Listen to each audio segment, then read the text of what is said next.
یہ اس وقت کی بات ہے جب حضرت علی مسلمانوں کے خلیفہ تھے اور ان کا دارالخلیفہ کوفہ تھا۔ آدھی دنیا پر ان کی حکومت تھی اور اسی دور میں ایک بار حضرت علی کی ایک بہت ہی قیمتی زرہ جسے جنگ میں پہن کر لڑا جاتا ہے کہیں گم ہو گئی۔ کچھ دنوں بعد انہوں نے اپنی وہی زرہ کوفہ کے بازار میں ایک یہودی کے پاس دیکھی جو اسے بیچنے کے لیے لایا تھا۔ حضرت علی اس کے پاس گئے اور اس زرہ کو پہچان کر فرمایا، یہ میری زرہ ہے، یہ میرے پاس سے گر گئی تھی۔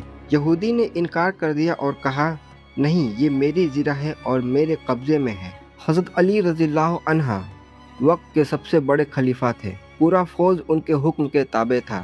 وہ چاہتے تو ایک حکم دے کر اپنی چیز واپس لے سکتے تھے کیونکہ وہ سچ کہہ رہے تھے اور زرہ ان کی ہی تھی، لیکن انہوں نے اپنی طاقت کا استعمال نہیں کیا۔ انہوں نے کہا، ٹھیک ہے، اس کا فیصلہ ہم مسلمانوں کے قاضی کی عدالت میں کریں گے۔ حضرت علی نے اس وقت کے سب سے مشہور قاضی سرایہ کی عدالت میں کیس درج کروایا۔ جب پیشی کا دن آیا تو اس وقت کے سب سے بڑے خلیفہ اور ایک عام شہری یہودی دونوں عدالت میں ایک برابر کھڑے تھے۔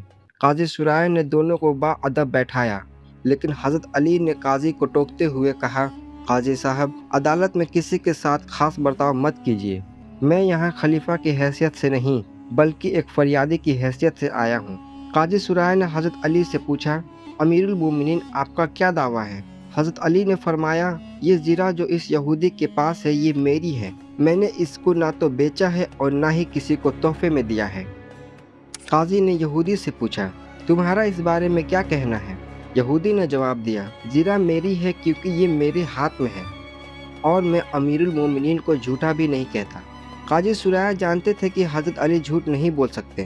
قاضی نے حضرت علی سے کہا، آپ کا دعویٰ بالکل ٹھیک ہو سکتا ہے، لیکن قانون کے مطابق آپ کو اپنی بات ثابت کرنے کے لیے 2 گواہ پیش کرنے ہوں گے۔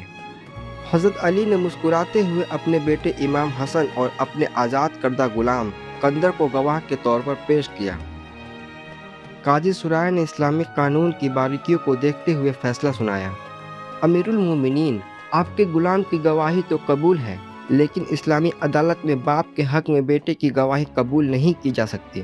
اسی لیے ثبوت پورے نہ ہونے کی وجہ سے یہ عدالت زرہ پر یہودی کا حق تسلیم کرتی ہے۔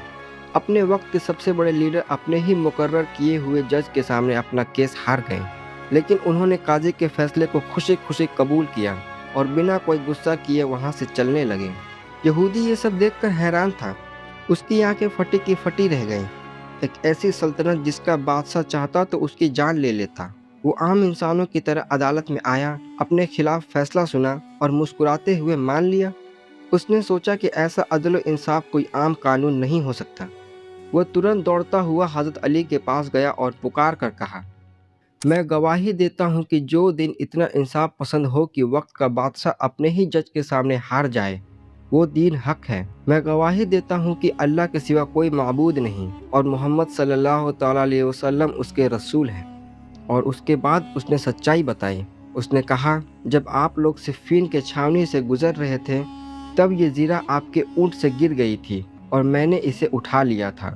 یہ زرہ آپ ہی کی ہے۔ حضرت علی اس شخص کے مسلمان ہونے پر اتنا خوش ہوئے کہ انہوں نے فرمایا، چونکہ تم نے اسلام قبول کر لیا ہے تو میں یہ زرہ تمہیں تحفے میں دیتا ہوں۔ اتنا ہی نہیں، حضرت علی نے خوشی میں اسے ایک بہترین گھوڑا بھی انعام میں دیا۔ بعد میں اس شخص نے اسلام کی ایسی خدمت کی کہ وہ حضرت علی کے ساتھ مل کر کئی معرکوں میں لڑا اور آخری تک ان کا وفادار رہا۔ تو یہ تھی حضرت علی کی بے مثال کہانی۔ اگر آپ کو یہ کہانی پسند آئی ہو تو ہمارے چینل کو سبسکرائب کریں۔